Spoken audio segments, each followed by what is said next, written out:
Hindi na talaga safe ngayon guys, kahit saang rank. Eto nga oh, Jungle Mia. Ano, kung kailan ako nag-Immortal Boy, tsaka ako naka-encounter ng mga ganitong klaseng player. Nung nasa Glory ako, wala akong na-encounter na ganito boy.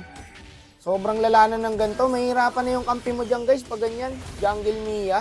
May mga player kasi talaga na ganito guys, mga walang konsensya yan, mga ganyan. Ikaw, ang ayos-ayos ng pakikitungo mo, tas kakanain ka lang ng Jungle Mia, kawawa ka naman, di ba?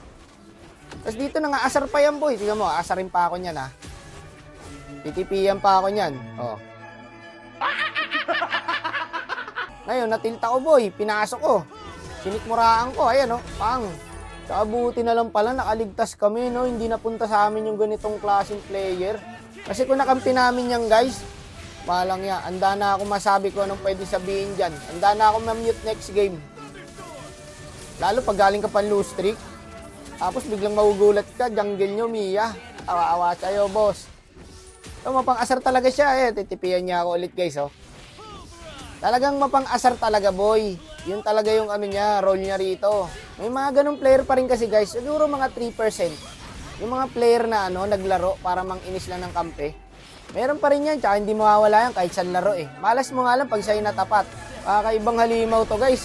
Nag-i-invade mag-isa. Diba? Oo, mumurayo pa ako. Tapos dito biniro ko boy, sabi ko late game laro niyan. Maya-maya, tol nakabawi sila.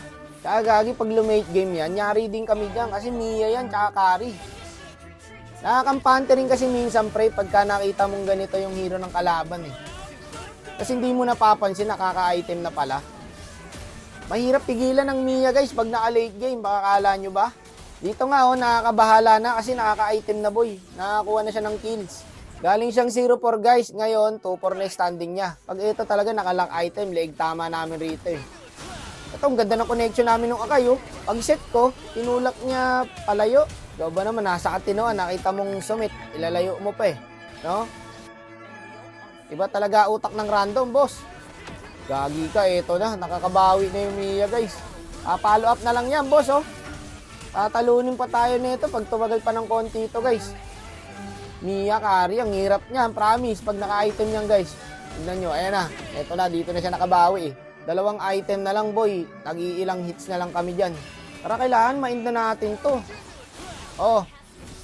Saan kayo? Busy pala sila sa likod, guys. Pero okay lang, kaya na yung ubusin eh. Ayun na, ubus sa ano yan pare, sa Joy oh. Huwag nyo tutularan yung mga ganitong klaseng player guys.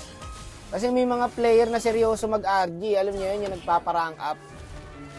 Tapos kakanserin nyo lang, kawawa naman, di ba? Lumabang kayo ng patas, huwag yung ganito. Pwede naman kayo mag-classic eh, doon kayo mag-answer kasi doon, kanya-kanyang mundo doon eh. Kasi wala rin kwenta pag nireport mo to eh. I-report mo, patatawarin din agad ni Monton. Mabait si Monton guys eh.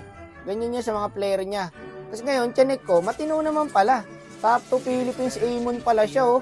Ano kaya pumasa sa utak na ito? Ba't nag-jungle Mia to? Ay no, global Amon siya guys. Ngayon, nag-i-invite siya. Ayoko. Ang ano, baka mamaya ako pa-cancerin yan eh. Tapos sabi niya rito, sama daw siya. Ngayon, pinagbigyan ko kasi gusto ko malaman yung side niya eh, kung ba't siya nang-answer eh. Huwag tayo maging one-sided guys. Sige, pagbigyan natin 1G. Alamin lang natin kung bakit siya nang-answer. So, eto na. Para malaman natin yung side niya, di ba? Sabi ko rito, ba't ka nang-answer? Hindi kasi, di ba, sabi nila, nag-show ako na MMR. Sabi ko, last game, pa 10k MMR na ako. Sabi nila, patalo natin to. Hindi, nagpa-last week ako. Nagkormiya ako eh. Tama lang pala yung ginawa niya guys. Ika-cancel rin pala siya ng kampe, kaya inunahan niya lang. Pag ganun, hindi natin masisisi kung ba't siya nag-jungle Mia. Nagpapa-MMR pala siya guys eh, tapos ika-cancel rin niyo, diba? Umiwas lang siya boy. Eto, lap trip lalo to guys. Panoorin niyo to mamaya. Upload din natin. Papatunayan ni Idol dito boy na hindi talaga siya masamang player.